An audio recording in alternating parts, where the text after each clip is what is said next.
Hoje são 14 de julho, terça-feira, e no nosso devocional de hoje, onde estamos ainda tratando do tema Entendendo como as pessoas pensam, eu gostaria de trazer a vocês como reflexão, baseado no texto de João, capítulo 12, a interpretação errada que os discípulos fizeram de Jesus e que muitos que se dizem pessoas religiosas e cristãs nos nossos dias também fazem.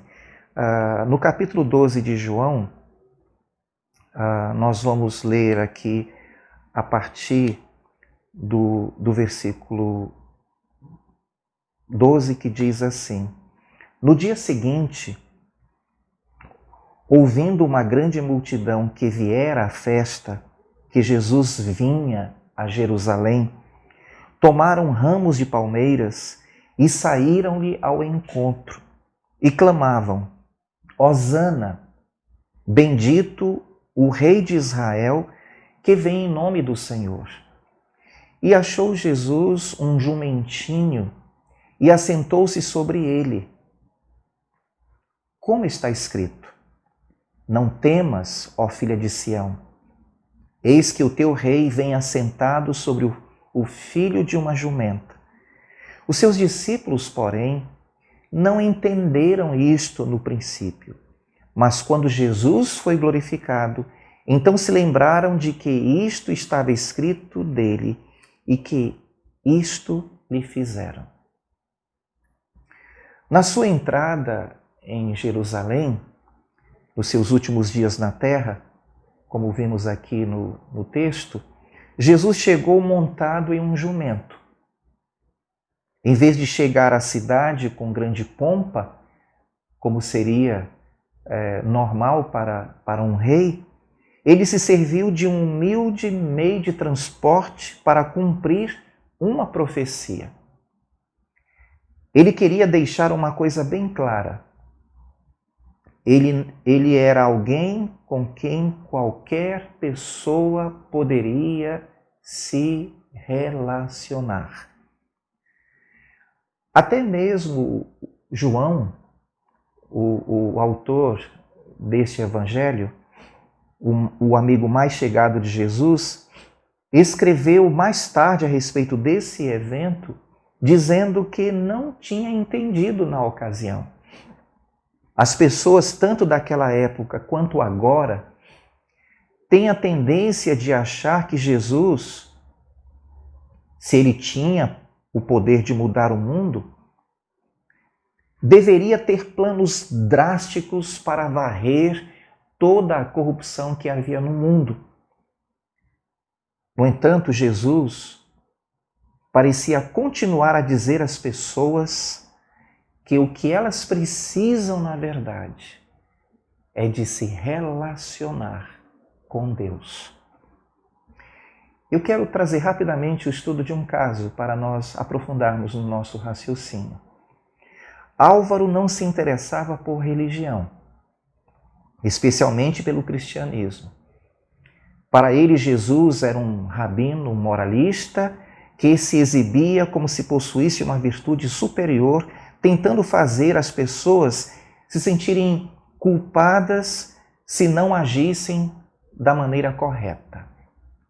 Ele acreditava que a religião traz à tona o que há de pior nas pessoas, aproveitando-se da culpa que elas sentem. Infelizmente, há cristãos que pensam como este rapaz, o Álvaro. Muitos são religiosos porque se sentem culpados e têm a esperança de que, através das suas práticas religiosas, poderão obter a salvação.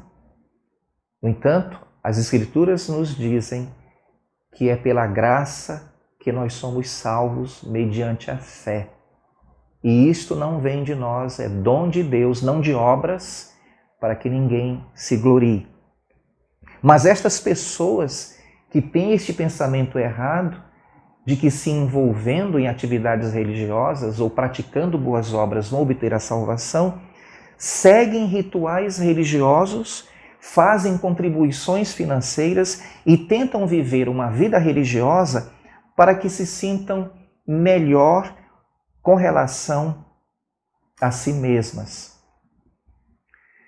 A noção de que Jesus queria mostrar às pessoas que elas são más para que vivam de forma mais digna, conforme pensa o Álvaro, é uma interpretação errada do que Jesus ensinou. O que Jesus, na verdade, estava fazendo era criticar o comportamento de algumas pessoas, mas aquelas que ele mais censurava eram as pessoas religiosas. Se você parar para observar nos evangelhos, você vai observar que Jesus estava sempre criticando a atitude dos religiosos. Raramente ele reprovava as pessoas comuns. Quando ele se deparava com alguém que estivesse se comportando mal, ele dizia para a pessoa, como o caso da mulher adúltera: vá e não peques mais. Ele fazia isso, ele fazia essa declaração sem dar ênfase no comportamento. O objetivo da vida de Jesus não era demonstrar que as pessoas eram más, não era julgar as pessoas. É fato que nós somos pecadores miseráveis, mas Jesus não apontava isso. Ele veio para salvar o perdido. Ele procurava mostrar, ele procurava fazer com que elas soubessem que elas precisavam se relacionar com Deus e com os outros de forma amorosa.